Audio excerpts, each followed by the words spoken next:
할렐루야. 네, 오늘 말씀 보도록 하겠습니다. 오늘 말씀은 우리 사도행전 21장 또 22장의 말씀입니다. 바울이 지난 시간 밀레도에서 이제 에베소에 사람을 보내어서 그 장로들을 초청하고 고별 설교를 하는 것을 볼 수가 있습니다. 그러면서 자신은 이제 예루살렘으로 간다. 그 예루살렘에 분명 고난과 환란이 예고되어 있고 성령께서 그것을 알려주셨지만 성령의 인도하심 가운데 그 예루살렘으로 간다라고 하면서 이제 떠나는 것을 우리 지난 시간까지 보았습니다. 이제 21장의 말씀은 바울이 그 예루살렘으로 가는 그 모습, 그 여정을 보여주고 있습니다. 우리 21장 말씀 보도록 하겠습니다. 우리가 그들을 작별하고 배를 타고 바로 곳으로 가서 이튿날 로도에 이르러 거기서부터 바다라로 가서 베니게로 건너가는 배를 만나서 타고 가다가 구브로를 바라보고 이를 왼편에 두고 수리아로 항해하여 두로에서 상륙하니 거기서 배의 짐을 풀려 함이러라라고 하면서 이제 밀레도에서 출발하여서 이제 예루살렘으로 가려는 그 여정을 그리고 있습니다. 그래서 배를 타고 이 도시 저 도시 또 이 항구 저 항구를 거쳐서 예루살렘으로 가고 있는 모습을 볼 수가 있습니다. 4절의 말씀 보면 사도 바울이 이제 두로에 상륙하였고요. 거기서 제자들을 찾아 이래 정도 한 일주일 정도 머물렀다고 합니다. 근데 그곳에 제자들이 성령의 감동하심으로 바울더러 이렇게 얘기했다라고 하면 예루살렘에 들어가지 말라 하더라라고 얘기합니다. 아마도 이 사도 바울에 대한 그 고난과 환란을 성령의 감동으로 알게 된 것 같습니다. 그래서 사도 바울더러 예루살렘에 들어가면 결국 환란과 고난이 있을 것이다, 들어가지 마십시오라고 얘기했던 것으로 보여집니다. 그러나 사도 바울은 이미 성령께서 예루살렘으로 들어가면 고난과 환란이 있다라는 그 사실을 이미 알려준 바가 있습니다. 사도행전 20장 우리 22절 말씀 보면 이렇게 사도 바울이 얘기하고 있습니다. 보라, 이제 나는 성령에 매여 예루살렘으로 가는데 거기서 무슨 일을 당할는지 알지 못하노라. 오직 성령이 각성해서 내게 증언하여 결박과 환란이 나를 기다린다 하시나. 성령께서 이미 사도 바울에게 얘기하셨다라는 거예요. 결박과 환란이 준비되어 있다라는 거예요, 예루살렘에 가면. 그러나 사도 바울은 분명히 고백합니다. 24절, 내가 달려갈 길과 주 예수께 받은 사명 곧 하나님의 은혜의 복음을 증언하는 일을 마치려 하면은 나의 생명조차 조금도 귀한 것으로 여기지 아니하노라라고 얘기하며, 예수께 받은 사명 그 은혜의 복음을 전파하고 증언하는 일에는 나의 생명은 아무것도 아니다라고 고백하며 자신은 성령의 인도하심에 따라 예루살렘으로 들어갈 것에 대해서 얘기합니다. 5절 말씀 보도록 하겠습니다. 이 여러 날을 지낸 후에 우리가 떠나갈새 그들이 다 그 처자와 함께 성문 밖에서 전송하거늘. 모든 사람이 나와서 그 사도 바울을 이제 전송하고 있는 거죠. 특별히 우리가 바닷가에서 무릎을 꿇어 기도하였다라는 거예요. 그 예루살렘으로 출발하는데 앞서서 거기서 이제 출발하기 전에 또 무릎을 꿇어 하나님께 기도하며 그 인도하심을 구했다라는 것을 볼 수가 있습니다. 6절에 서로 작별한 후 우리는 배에 오르고 그들은 집으로 돌아가니라. 두럴 동안 항해를 다 마치고 돌레마이에 이르러 형제들에게 안부를 묻고 그들과 함께 하루를 있다가 이튿날 떠나 가이사랴에 이르러 7집사 중 하나인 전도자 빌립의 집에 들어가 머무르니라라고 얘기합니다. 이제 사도 바울이 이제 거의 예루살렘 근처로 도착했습니다. 가이사랴로 도착했다라고 얘기합니다. 그곳에는 유명한 사람이죠. 7집사 중 하나인 전도자 빌립의 집이 있었고 거기에 머물렀다라고 얘기합니다. 이 전도자 빌립, 그 7집사 중 하나인 빌립, 한번 우리 말씀 찾아보도록 하겠습니다. 사도행전 우리 6장 5절 말씀입니다. 사도행전 6장 5절 말씀 보면 이렇게 기록되어 있습니다. 온 무리가 이 말을 기뻐하며 믿음과 성령이 충만한 사람 스데반과 또 빌립과, 그러면서 7집사 세우면서 스데반 얘기했고 또 빌립을 얘기했죠. 여기서 빌립이 지금 나오는 빌립, 전도자 빌립에 대한 내용입니다. 이 빌립이 어떤 사람이었습니까? 사마리아 지역을 전도하러 간 사람이었고요. 또 광야로 이끌받아서 에디오피아 내시를 만나서 또 그를 전도했던 자였습니다. 한번 우리 말씀 또 찾아보도록 할 건데요. 우리 8장 우리 40절 말씀. 빌립이 이제 사마리아 전도가 끝나고 또 성령의 인도하심에 따라 광야로 나가 에디오피아 내시를 만나 전도한 이후에 40절의 말씀 보면 빌립은 아소도르에 나타나 여러 성을 지나다니며 복음을 전하고 가이사랴에 이르렀다라고 얘기하고 있습니다. 가이사랴에 이르렀고 거기 머물렀던 것으로 보여집니다. 그래서 사도행전 21장 8절의 말씀 보면 사도 바울이 가이사랴에 있는 전도자 빌립의 집에 들어갈 수 있게 되는 거죠. 빌립에게는 4명의 딸이 있었습니다. 그러면서 그들은 다 예언하는 자였다라고 얘기합니다. 그에게 딸 넷이 있으니 처녀라 예언하는 자라. 여러 날 머물러 있더니 아가보라 하는 한 선지자가 유대로부터 내려와 우리에게 와서 바울의 띠를 가져다가 자기 수족을 잡아매고 말하기를 성령이 말씀하시되 예루살렘에서 유대인들이 이같이 이 띠 임자를 결박하여 이방인의 손에 넘겨주리라 하거늘. 빌립의 집에서 여러 날 머물러 있는데 아가보라 하는 한 선지자가 유대로부터 그 사도 바울과 그 사역자 동역자들에게 나와온 거예요. 그러면서 바울의 띠를 가져달라고 얘기한 이후에 그 자기의 수족을 묶습니다. 잡아매고 얘기하기를 어떤 예언적 상징 행위를 보여주는 거죠. 성령이 나에게 말씀하셨다라는 거예요.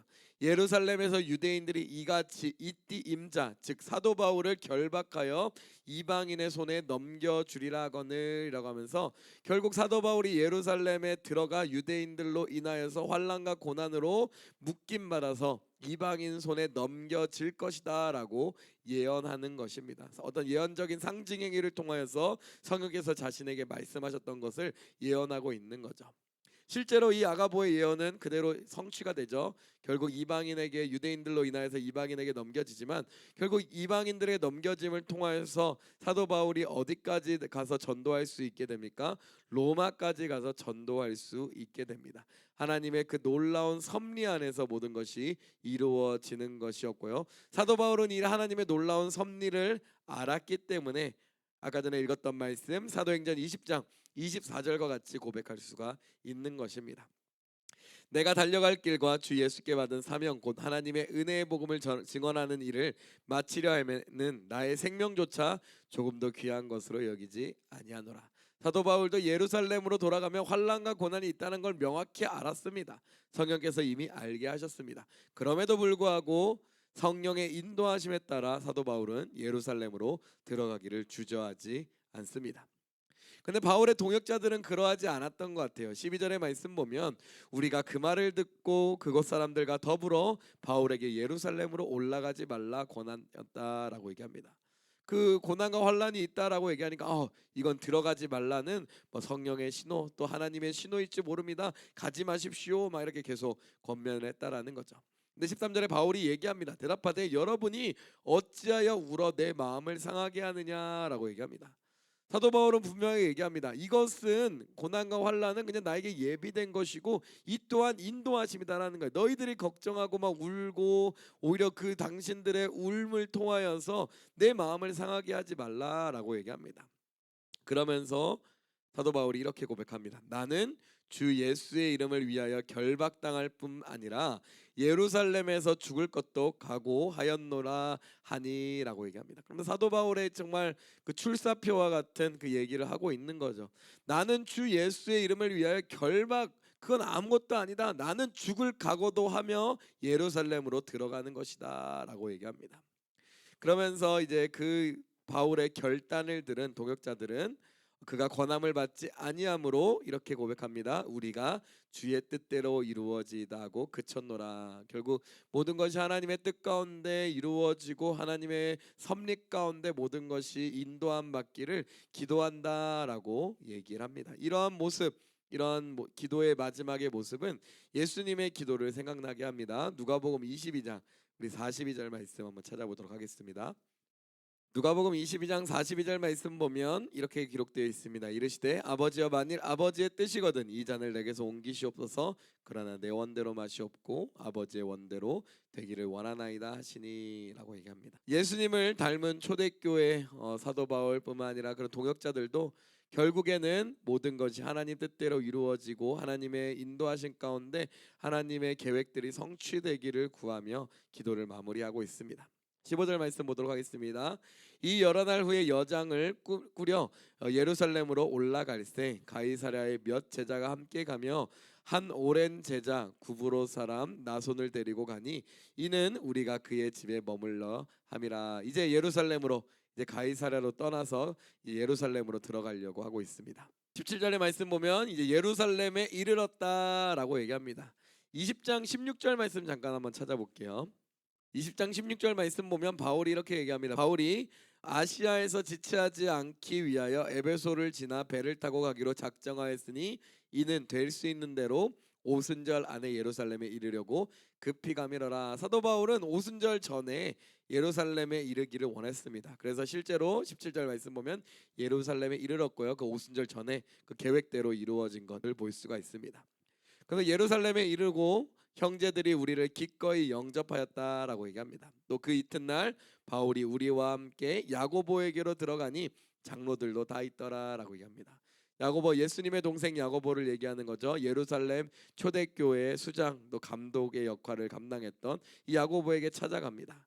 그래서 바울이 무난하고 하나님이 자기의 사역으로 말미암아 이방 가운데 하신 일을 낱낱이 말하더니 하면서 1차, 2차, 3차에 걸친 놀라운 하나님의 은혜들, 이방 땅 가운데 베풀어 주시는 그 구원의 은혜들, 구원의 사역들을 하나하나 낱낱이 보고하게 됩니다. 그들이 그것을 듣고 이 야고보와 함께 있던 장로들 또 초대교회의 많은 사람들 그것 가운데 있었던 사람들이 그것을 듣고 하나님께 영광을 돌렸다라고 얘기합니다. 바울더러 이르되 형제여 그러면서 한 가지 권면을 합니다. 그대도 보는 바와 유대인 중에 믿는 자가 수많이 있다라고 얘기합니다. 그러면 이 초대교회가 얼마나 많이 성장했는지 보여주고 있는 거죠. 사도 바울에게 이제 야고보가 또 야고보가 있는 장로들이 얘기하고 있는 거예요.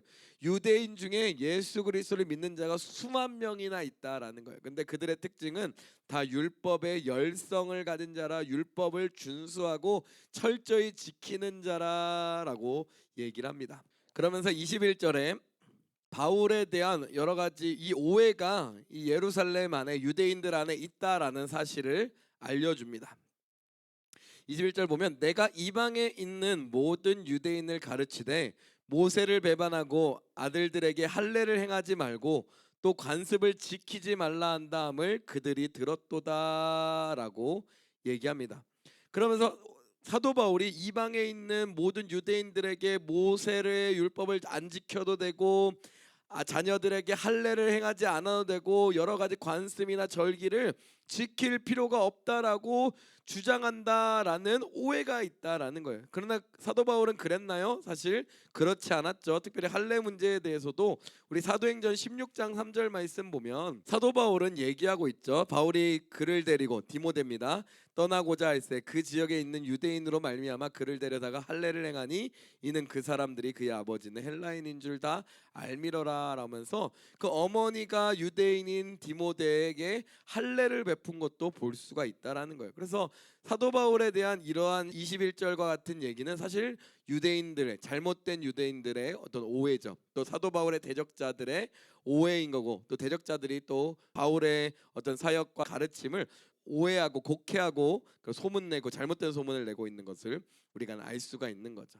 또 오해에 대한 증거로 우리 로마서 3장 7절에서 8절 말씀도 한번 찾아봅시다. 사도 바울도 로마서에서 자신을 향한 여러 가지 오해에 대해서 얘기합니다. 로마서 3장 7절에서 8절 말씀 보면 그러나 나의 거짓말로 하나님의 참되심이 더 풍성하여 그의 영광이 되었다면 어찌 내가 죄인처럼 심판을 받으리요. 또는 그러면 선을 이루기 위하여 악을 행하자 하지 않겠느냐. 어떤 이들은 이렇게 비방하여 우리가 이런 말을 한다고 하니 그들은 정죄받는 것이 마땅하다. 사도 바울이 선을 이루기 위하여 악을 행하자라는 이런 주장을 한다더라라고 그렇게 비방하였다라는 거예요. 근데 사도 바울은 아니다. 이것은 오해다. 잘못된 것이다. 오히려 그런 잘못된 소문을 퍼뜨리는 자는 정죄를 받아 마땅하다라고 얘기하고 있는 거죠.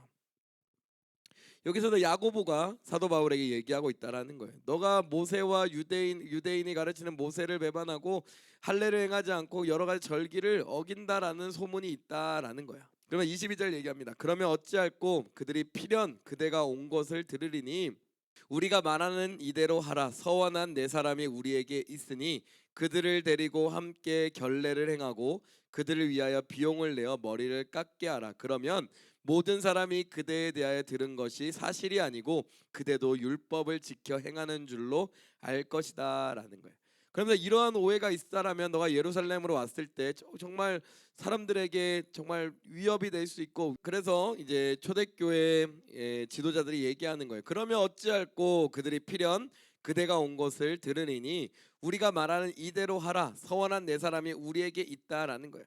그러니까 이러한 오해를 종식시키기 위하여서 우리가 얘기하는 대로 따라가라라는 거예요. 서원한 사람, 어떤 나실인이든 어떤 서원한 사람이 네 사람이 있는데 너는 그들을 데리고 함께 결례를 행하라라는 거예요. 그 나실인의 결례를 행하는 것처럼 보여집니다. 아마도 그 결례를 행하고 그들을 위하여 비용을 내어 머리를 깎게 하라. 그래서 그 결례를 행하는 자들 4명을 너의 그 모든 비용을 너가 내어라라는 거예요. 그러면서 그 4사람을 결례에 참여할 뿐만 아니라 사도 바울이 그런 재정을 내는 것을 통해서, 비용을 내는 걸 통해서, 아, 사도 바울이 율법을 안 지키는 것이 아니구나, 율법을 지켜 행하는 자구나라는 것을 보여라라고 얘기하는 거예요. 그러면 모든 사람이 그대에 대하여 들은 것이 사실이 아니고 그대도 율법을 지켜 행하는 줄로 알 것이라 라면서, 아, 당신의 오해, 사도 바울을 향한 오해가 풀릴 것이다라고 얘기를 하고 있습니다. 사도 바울은 이거에 대해서 수긍을 합니다. 25절 계속 말씀 보도록 하겠습니다. 주를 믿는 이방인에게는 우리가 우상의 제물과 피와 목매어 죽인 것과 음행을 피할 것을 결의하고 편지하였느니라. 이건 예루살렘의 그 결의안을 얘기하는 거죠. 우리 15장 20절에 나와 있는. 그러고 나서 이제 바울은 이 초대교회 지도자들의 제안에 순종을 합니다. 바울이 이 사람들을 데리고 이튿날 그들과 함께 결례를 행하고 성전에 들어가서 각 사람을 위하여 제사 드릴 때까지 결례 기간이 만기된 것을 신고하니라라고 얘기하면서 그 유대인의 그 절기를 따라서 그대로 순종하고, 그러면서 이 4사람의 모든 비용을 대고 그 4사람을 위하여, 각 사람을 위하여 제사 드릴 때까지 결례 기간이 만기된 것을 신고까지 하면서 그 유대인의 절기를 그대로 순종하였다라는 거예요. 왜 그렇게 사도 바울이 얘기했냐? 우리 고린도전서 9장 20절 말씀 한번 찾아보도록 하겠습니다. 사도 바울은 분명하게 얘기합니다. 유대인들에게 내가 유대인과 같이 된 것은 유대인들을 얻고자 함이요, 율법 아래에 있는 자들에게는 내가 율법 아래에 있지 아니하나 율법 아래에 있는 자가 된 것을 율법 아래에 있는 자들을 얻고자 함이요, 율법 없는 자에게는 내가 하나님께는 율법 없는 자가 아니요 도리어 그리스도의 율법 아래에 있는 자이나 율법 없는 자와 같이 된 것은 율법 없는 자들을 얻고자 함이라. 약한 자들에게 내가 약한 자가 같이 된 것은 약한 자들을 얻고자 함이요, 내가 여러 사람에게 여러 모습이 된 것은 아무쪼록 몇 사람이라도 구원하고자 함이니 내가 복음을 위하여 모든 것을 행함은 복음에 참여하고자 함이라라는 거예요. 사도 바울은 이 복음의 걸림돌을 다 제거하기 위하여서 비록 자신이 율법에 속하지 아니했지만 율법에 속한 자와 같이, 유대인과 같이, 또 유대인으로서의 정체성으로서 또 모습으로서 나아갔다라고 얘기하고 있습니다. 그러면서 이런 복음이 정말 걸림돌이 되지 않도록 하기 위한 사도 바울의 정말 지극한 노력이 보여집니다. 27절 말씀 보면 그 이래가 거의 참에 아시아로부터 온 유대인들이 성전에서 바울을 보고 모든 무리를 충동하여 그를 붙들고 외치되라고 얘기합니다. 이제 그 절기를 지키고 그 기간이 거의 다 마무리가 되고 있는데, 아시아로부터 온 유대인들이 성전에서 바울을 보고 모든 무리를 충동하였습니다. 사도 바울이 전도 여행 갈 때마다 계속 방해했던 자들이 누구였습니까? 이방인이 방해했습니까? 이방인은 에베소에서나 이게 몇몇 은장색들이 조금 방해를 했지만 그 전에 그런 말씀들을 보면 다 누가 방해했습니까? 유대인들이 선동하고 무리들을 충동시켜 사도 바울의 전도 여행을, 또 전도하는 복음 전파를 방해했습니다. 아시아에서부터 온 예루살렘으로 온 무리들이 또 여기서도 사도 바울을 방해하고 있는 거예요. 그래서 모든 무리들을 충동하여 그들을 붙들고 외치되 이스라엘 사람들아 도우라. 이 사람은 각처에서 우리 백성과 율법과 이곳을 비방하여 모든 사람을 가르치는 그자인데 또 헬라인을 데리고 성전에 들어가서 그 거룩한 곳을 더럽혔다라고 얘기합니다. 그러면서 이 자가 나쁜 자다라는 거예요. 율법과 백성과 성전을 비방하여 모든 사람을 가르치고 혼란스럽게 하는 자이다라고 얘기하고요. 또 성전에 들어갔는데 이 사람은 헬라인을 이방인을 성전에 들어간 그 거룩한 곳으로 인도하고 데리고 갔다. 그래서 성전을 더럽혔다라고 선동을 합니다. 사실 그 예루살렘 성전 안에는 그 구분이 되어 있습니다. 이방인의 뜰까지 이방인이 갈 수가 있고요. 성전 그 경내 쪽으로는 이방인들이 들어갈 수가 없었습니다. 만약 이를 어기거나 이걸 넘어가면은 사실 그 표지판이 있었다라고 얘기해요. 팻말이 있었다라고 얘기해요. 이것을 침범하고 이 이방인의 뜰을 넘어가서 성전의 경내로 들어가게 되면 반드시 죽이겠다라는 표지판도 경고문도 있었다라고 얘기합니다. 근데 이 아시아로부터 유대인들이 바울의 대적자들이 사도 바울이 그 성전 경내로 성전 안으로 헬라인 이방인들을 들어보냈다라고 하면서 거룩한 것을 더럽혔다라고 막 선동을 했다라는 거예요. 29절 이는 그들이 전에 에베소 사람 드로비모가 바울과 함께 시내에 있음을 보고 바울이 그를 성전에 데리고 들어간 줄로 생각함이라. 그러나 이거는 오해였다라는 거죠. 그 에베소 사람 드로비모 20장 4절에 나옵니다. 20장 4절. 20장 4절 말씀 보면 아시아까지 함께 가는 자는 베레아 사람 브로의 아들 소바더와 데살로니가 사람 아리스다고와 세 군도와 더베 사람 가이오와 및 디모데와 아시아 사람 두기고와 드로비모아라고 얘기합니다. 아시아 그 터키 지역에 있는 그 소아시아 지역에 있는 사람 이방인이 드로비모가 같이 이제 그 시내에 있었다 보니까 바울과 동역하다 보니까 이 사람들이 바울의 대적자들이 그 바울을 또 이제 그 오해를 한 거죠. 그래서 성전에 데리고 간 줄로 오해를 하게 됩니다. 그래서 선동해 가지고 사도 바울을 죽이려고 합니다. 그 얘기를 들은 이스라엘 백성들 유대인들은 또 선동을 당합니다. 30절 온 성이 소동하여 백성이 달려와 모여 바울을 잡아 성전 밖으로 끌고 나가니 문들이 곧 닫히더라. 그들이 그를 죽이려 할 때 온 예루살렘이 요란하다는 소문이 군대 천부장에게 들림에 그가 급히 군인들과 백부장을 거느리고 달려 내려가니 그들이 천부장과 군인들을 보고 바울 치기를 그치는지라라고 얘기합니다. 그러면서 그 성전을 관리하는 그 안토니 성곽에 있는 그 천부장과 이 백부장, 천부장이 그 소란함을 듣고 바로 백부장과 함께 내려간 거예요. 그러다 보니까 사람들이 다 도망간 거겠죠. 그럼 바울 치기를 그쳤고, 그럼 바울이 그 중심에 있으니까 그 천부장은 바울을 이제 체포를 합니다. 33절 이에 천부장이 가까이 가서 바울을 잡아 두세 사슬로 결박하라 명하고라고 얘기합니다. 예고된 대로 그대로 이루어진 것을 볼 수가 있는 거죠. 20장 20절에서 23절 말씀 보면 그 특별히 23절 각성에서 내게 증언하여 오직 성령이 각성해서 내게 증언하여 결박과 환난이 나를 기다린다. 그리고 21장 아까 11절 말씀 보면 성령이 말씀하시되 예루살렘에서 유대인들이 이같이 이띠 임자를 결박하여 이방인의 손에 넘겨주리라거늘 했던 그 성령께서 예고하셨던 그러한 모든 일들이 그대로 성취가 되는 것을 볼 수 있습니다. 그리고 천부장이 얘기합니다. 그가 누구이며 그가 무슨 일을 하였느냐 물으니 라고 하면서 도대체 뭐 때문에 이 사람을 죽이려 했느냐라고 사람들에게 묻습니다. 34절 무리 가운데서 어떤 이는 이런 말로 어떤 이는 저런 말로 소리치거늘 천부장이 소동으로 말미암아 진상을 알 수 없어 그를 영내로 데려가라 명하니라라고 얘기합니다. 그러니까 무리가 이런 말로 저런 말로 막 고발하고 있는 거예요. 그러나 천부장은 이거 몸 얘기인지도 통일되지도 않는 얘기들 뭐 이런저런 막 소동하는 그 얘기들이 있다 보니까 진상을 도저히 알 수가 없어서 그냥 그를 체포해서 내려가려고 합니다. 즉 지금 선동당한 유대인들의 모습은 그냥 폭도의 모습임이 분명히 그려지고 있습니다. 정확한 어떠한 이유가 있어서 사도 바울을 그렇게 죽이려고 했던 것이 아니라 그냥 선동당해서 그냥 사도 바울을 죽이려고 뭐 이유가 뭔지도 모르고 뭐 이렇게 폭도의 모습으로 뭐 이렇게 드러난 것을 보여주고 있습니다. 35절 바울이 층대에 이를 때 무리의 폭행으로 말미암아 군사들에게 들려가니 이는 백성의 무리가 그를 없이하자 하며 외치며 따라가미로다 하면서 백성들의 무리는 사도 바울을 막 죽이려고 막 외치면서 막 따라가고 있었다라고 얘기합니다. 37절 바울이 이제 백성들에게 이제 변명을 좀 변명 자신의 간증을 하는 장면이 나옵니다. 바울을 데리고 영내로 들어가려 할 그때 바울이 천부장에게 얘기합니다.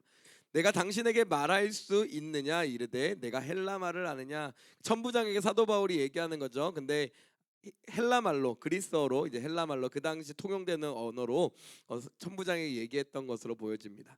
그러니까 그 천부장이 그 얘기를 듣고 헬라 말을 하는 거 보니까 이 사람이 뭔가 좀 다른 사람이네 이 생각을 했던 거예요. 그래서 그러면 내가 이전에 소요를 일으킨 자객 4천 명을 거느리고 광야로 가던 애굽인은 아니겠구나. 그러니까 반란자는 아니겠구나.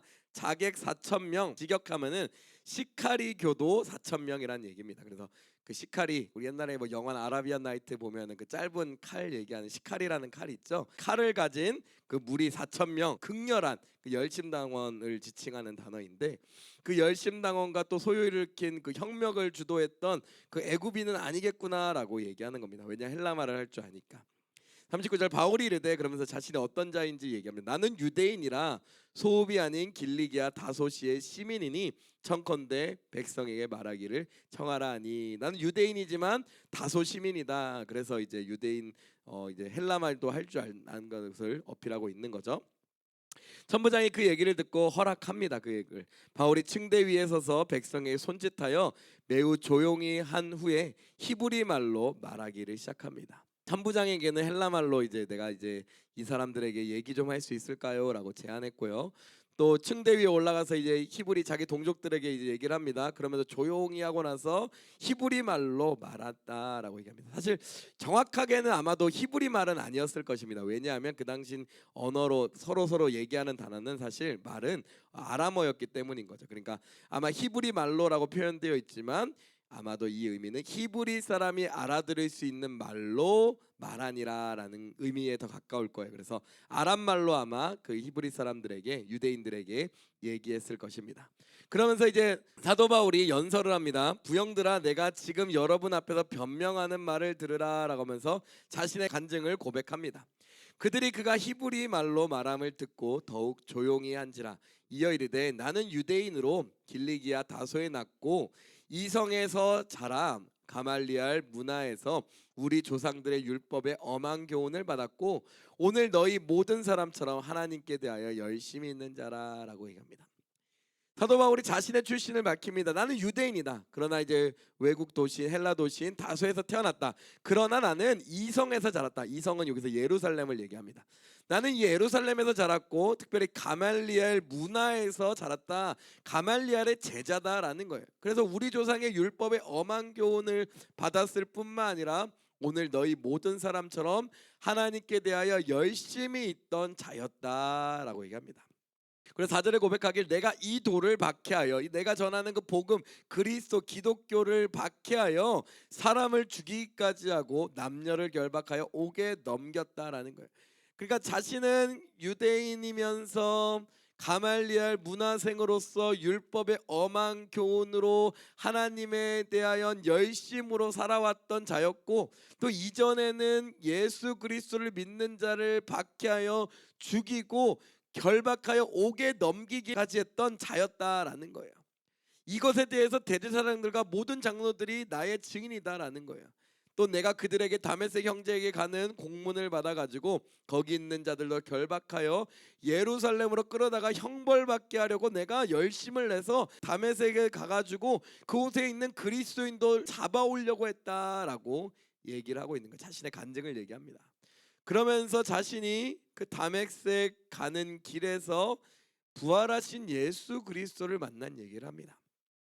6절의 말씀 보면, 가는 중 다메섹에 가까이 갔을 때 오정쯤 되어 호련히 하늘로부터 큰 빛이 나를 불러 비침에 내가 땅에 엎드려 들으니 소리가 있어 이르되라고 얘기합니다. 다메섹으로 가는 그 길이었는데 그 정오쯤에 낮 12시쯤에 호련히 하늘로부터 큰 빛이 나를 둘러 비추면서 나에게 무엇인가 얘기하셨다라는 거예요. 내가 그 얘기를 듣고 그 빛을 나를 둘러 비칠 때 나는 땅에 엎드려졌고 한 가지 소리가 들렸다라는 거예요. 이르되, 사울아 사울아 내가 왜 나를 박해하느냐 하실거늘. 그 빛 가운데 소리가 있었다라는 거예요. 사울아 사울아 내가 왜 나를 박해하느냐라는 소리가 있었다라는 거예요. 사도 바울은 이에 대해서 주님 누구시니까? 라고 대답을 했다라는 것이고, 그때 그 하늘로부터 빛 가운데서 하시는 그 말씀이 무엇이었냐? 이르시되 나는 내가 박해하는 나사렛 예수라 하시더라 하면서, 그러면서 박해하는 나사렛 예수 그리스도, 내가 박해하는 분이 부활하신 나사렛 예수 그리스도다라는 것을 나에게 알게 하셨다라는 거예요.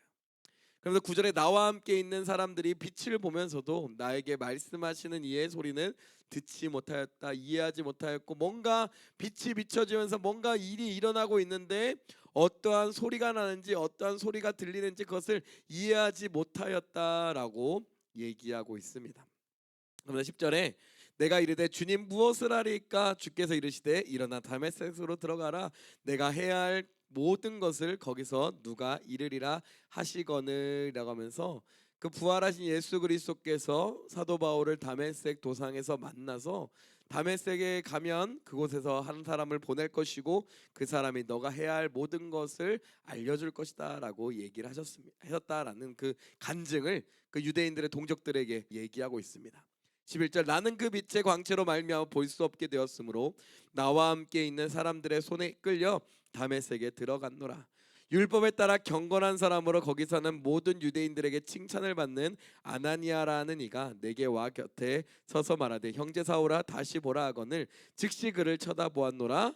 그가 또 이르되 우리 조상들의 하나님이 너를 택하여 너로 하여금 자기 뜻을 알게 하시며 그 의인을 보게 하시고 그 입에서 나오는 음성을 듣게 하셨으니 곧 내가 그를 위하여 모든 사람 앞에서 내가 보고 들은 것에 증인이 되리라 라고 하면서, 아나니아를 그곳에서 만났는데 그가 나에게 해야 될 일에 대해서, 하나님께서 맡겨주신 그 사명에 대해서 알려주셨다라는 거예요.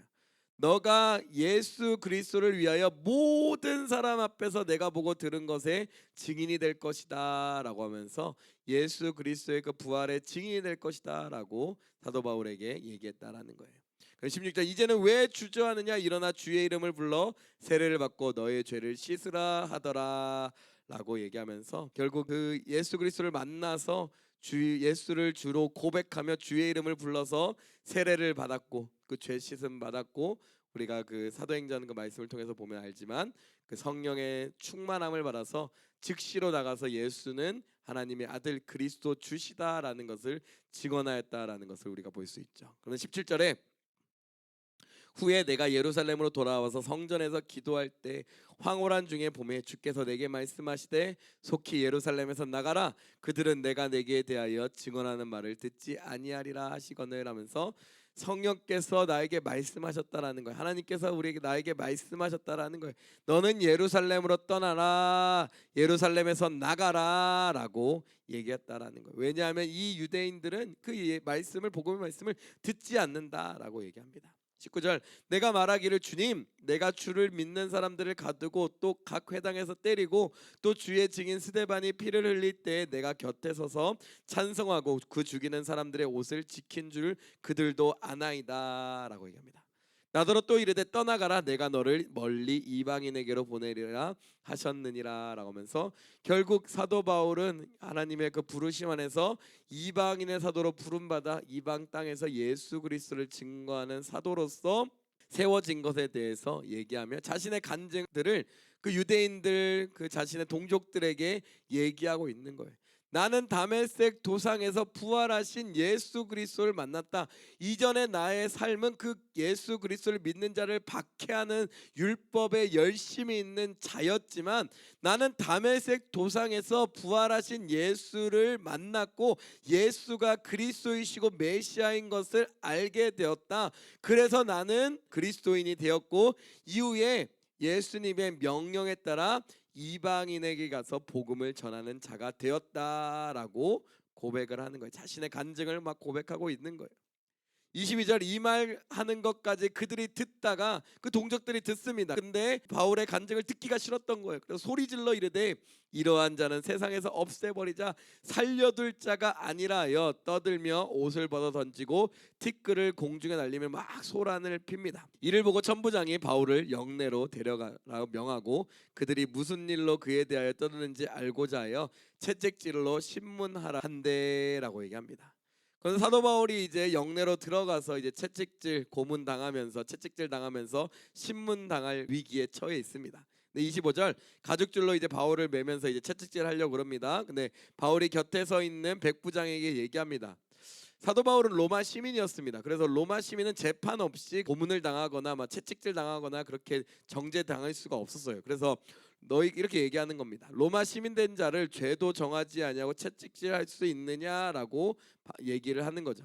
백부장이 이 얘기를 듣고 깜짝 놀라서 천부장에게 전합니다. 이르되 어찌하려 하느냐 이는 로마 시민이라 하니 천부장이 와서 바울에게 말하되 내가 로마 시민이냐 내게 말하라라고 얘기합니다. 정말 너가 로마 시민이냐? 바울에게 얘기하는 거죠. 바울이 그러합니다라고 얘기합니다. 천부장이 얘기합니다. 대답하되 나는 돈을 많이 들여 이 시민권을 얻었노라라고 얘기하는데 바울은 얘기합니다. 나는 나면서부터 다소 출신 그 로마의 도시 사람이었기 때문에 로마인입니다라고 얘기합니다. 29절 신문하려던 사람들이 곧 그에게서 물러가고 천부장도 그가 로마 시민인 줄 알고 또 그 결박한 것 때문에 두려워하니라라고 얘기합니다. 그 빌립보 지역 도시에서도 있었던 사건과 거의 비슷하죠. 그때는 아예 채찍질 해가지고 문제가 컸었는데 지금 채찍질 하려는 그 순간에 이제 로마인인 걸 밝혀가지고 채찍질 안 당하는 모습을 보여주고 있습니다. 그래서 그가 로마 시민인 줄 알고 또 그 결박한 것 때문에 두려워하니라. 로마 시민인 것도 모르고 함부로 결박하고 막 신문하려고 막 채찍질하려고 했던 그것이 잘못이기 때문에 그 당시 로마 시민의 그 특권이기 때문에 그런 것들은 그래서 이제 그 천부장이 두려워하는 것을 볼 수가 있습니다. 3절 이튿날 천부장은 유대인들이 무슨 일로 그를 고발하는지 진상을 알고자 하여 그 결박을 풀고 명하여 제사장들과 온 공회를 모으고 바울을 데리고 데려가서 그들 앞에 세웁니다. 이제 사도 바울은 이제 공회 앞에서 자신의 간증, 자신에 대한 어떤 증언을 얘기하게 되게 됩니다.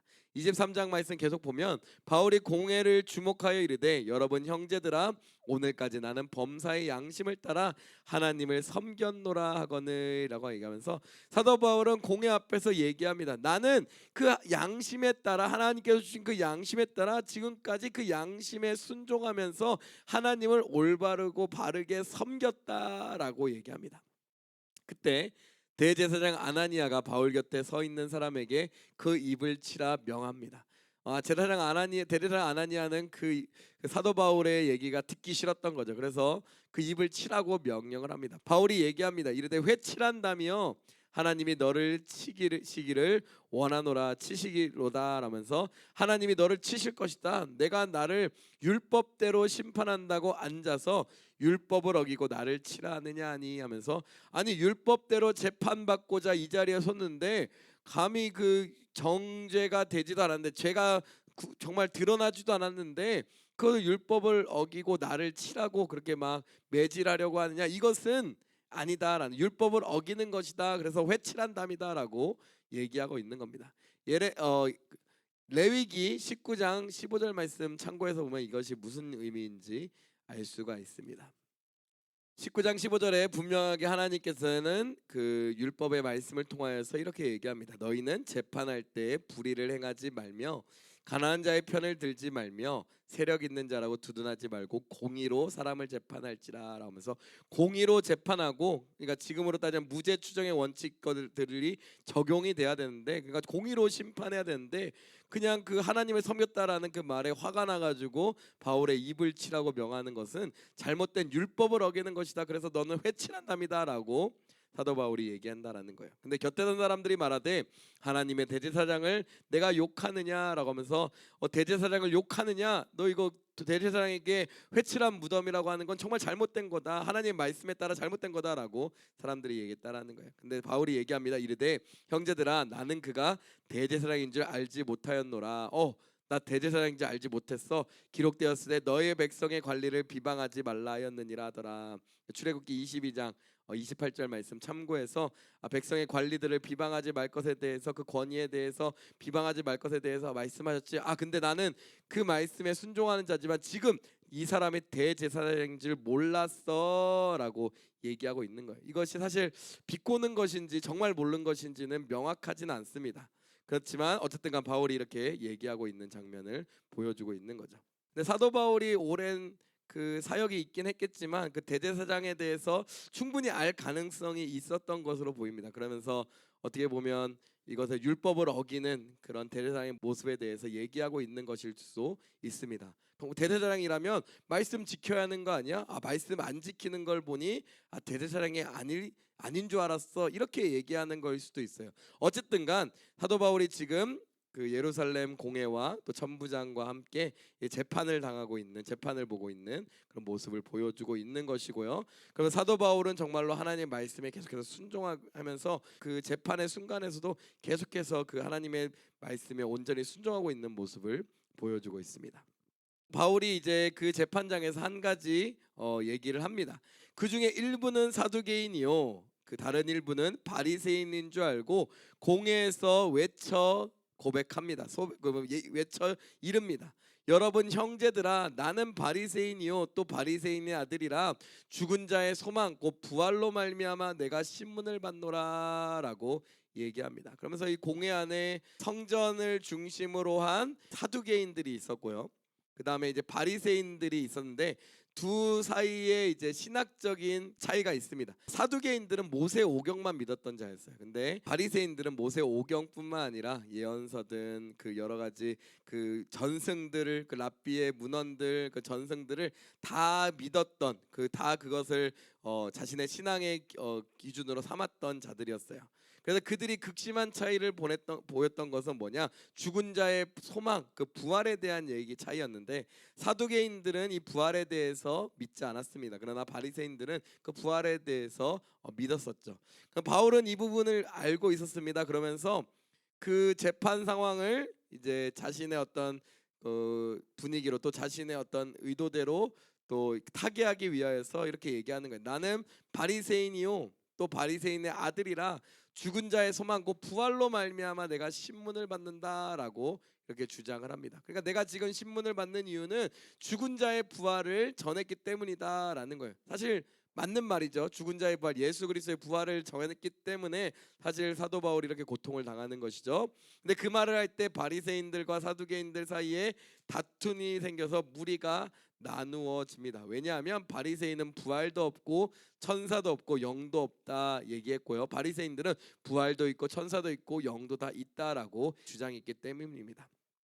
크게 떠들새 바리새인 편에서 몇 서기관이 일어나 다투어 이르되 우리가 이 사람을 보니 악한 것이 없도다. 혹 영이나 혹 천사가 그에게 말하였으면 어찌하겠느냐 하며 그 바리새인 중에 몇몇은 바울의 편을 막 들기 시작하는 거예요. 그러면서 큰 분쟁이 그 공회 안에서 이루어지기 시작합니다. 큰 분쟁이 생기니 천부장은 바울이 그들에게 찢겨질까 하여 군인을 명하여 내려가 무리 가운데서 빼앗아 가지고 영내로 들어가라 하니라 라면서 사도 바울을 그곳에서 이제 피해를 입으면 안 되니까 그 데려가서 피신시키는 모습을 보여주고 있습니다. 그런데 바울은 이제 피신이 된 거예요. 그때 그날 밤에 하나님께서 바울 곁에 서서 말씀하십니다. 11절 말씀입니다. 담대하라, 내가 예루살렘에서 나의 일을 증언한 것 같이 로마에서도 증언하여야 하리라 하시니라 라면서 이 모든 일을 통하여서 예루살렘에서 묶임받고 고난과 환난을 겪음을 통하여서 하나님께서는 사도 바울을 어디로 이끄신다라고 얘기하고 있습니까? 로마로 이끄실 것이다 라고 사도 바울에게 증언하십니다. 그러면서 이 모든 사건들, 일련의 그 모든 사건들이 결국 하나님께서 사도 바울을 로마에 가서 복음을 전하게 하기 위한 하나님의 섭리였다라는 사실을 분명하게 보여주고 있다라는 거예요. 사도 바울은 사도행전 19장 21절에 이렇게 얘기하고 있습니다. 이 일이 있은 바울이 마게도냐와 아가야를 거쳐 예루살렘 가기로 작정하여 이르되 내가 거기를 갔다가 후에 로마도 보아야 하리라 하고 라고 하면서 예루살렘으로 갔다가 결국 거기서 로마로 갈 것에 대해서, 가려고 한 것에 대해서 이제 예고하고 있습니다. 이거에 대한 하나님의 그 인도하심이 드디어 또 나타나기 시작하는 거예요. 예루살렘에 환난과 결박이 있었지만 결국 로마로 인도함 받는 그 사도 바울의 모습을 보여주고 있습니다. 또 로마서 우리 1장 말씀 한번 찾아볼까요? 로마서 1장 말씀, 1장 9절에서 15절 말씀 보면 사도 바울이 이제 로마로 가고자 하는 그 마음이 나옵니다. 로마서 1장 9절에서 우리 15절 말씀 보면 이렇게 기록되어 있습니다. 내가 그의 아들의 복음 안에서 내 심령으로 섬기는 하나님이 나의 증인 되시거니와 항상 내 기도에 쉬지 않고 너희를 말하며 어떻게 하든지 이제 하나님의 뜻 안에서 너희에게로 나아갈 좋은 길 얻기를 구하노라 하면서 로마의 방문을 계획하고 정말 하나님께서 인도하셔서 로마로 가는 그 좋은 길을 얻기를 간절히 구한다라고 얘기합니다. 내가 너희 보기를 간절히 원하는 것은 어떤 신령한 은사를 너에게 나누어 주어 너희를 견고하게 하려 함이니 이는 곧 내가 너희 가운데서 너희와 나의 믿음으로 말미암아 피차 아니함을 얻으려 함이라라고 얘기합니다. 그러면 13절에 얘기합니다. 형제들아 내가 여러 번 너에게 가고자 한 것을 너희가 모르기를 원하지 아니하노니 이는 너희 중에서도 다른 이방인 중에서와 같이 열매를 맺게 하려 함이로되 지금까지 길이 막혔도다라고 얘기하면서 여러 번 그 로마로 가고자 애썼지만 하나님께서 허락하지 아니어서 그 로마로 갈 수는 없었다라고 고백하고 있는 거예요. 14절 15절 헬라이나 야만이나 지혜 있는 자나 어리석은 자에게 다 내가 빚진 자라 그러므로 나는 할 수 있는 대로 로마에 있는 너희에게로 복음 전하기를 원하노라. 가능하다면 할 수 있다라면 로마에 있는 너희에게도 그 복음을 전하기를 간절히 구한다라고 얘기했고요. 이 간절히 소망했던 그 사도 바울의 마음이 하나님의 계획 가운데서 예루살렘에 방문해서 결국엔 결박당하여 고난을 당하지만 결국에 어디로 가게 됩니까? 예루살렘으로 가게 되는 그 하나님의 놀라운 섭리와 그 인도하심을 우리에게 보여주고 있습니다. 이후에 이제 사도 바울은 결국 죄인의 신분이긴 하지만 그 재판을 받으러 로마에까지 가게 되는 모습을, 재판 때문에 로마에게 가서 재판받게 되는, 그래서 로마까지 복음을 증언하는 그 길을 가게 되는 그 은혜를 누리게 되어집니다. 그러면서 이제 사도 바울이 예루살렘에서 여러 당하는 그 고난들에 대해서 보여줬고요. 결국 그 고난은 결국엔 성령의 인도하심 가운데 이루어지는 것이고 또 성령의 인도하심에 전적으로 순종하는 사도 바울의 이런 믿음으로 인하여서 이 모든 일이 이루어지고 있는 것을 보여주고 있습니다. 그래서 결국에 이 사도 바울이 간절히 구했던 로마에까지 복음이 전파되는 그 시작점이 여기에까지 나타난다라는 모습을 우리에게 알려주고 있습니다.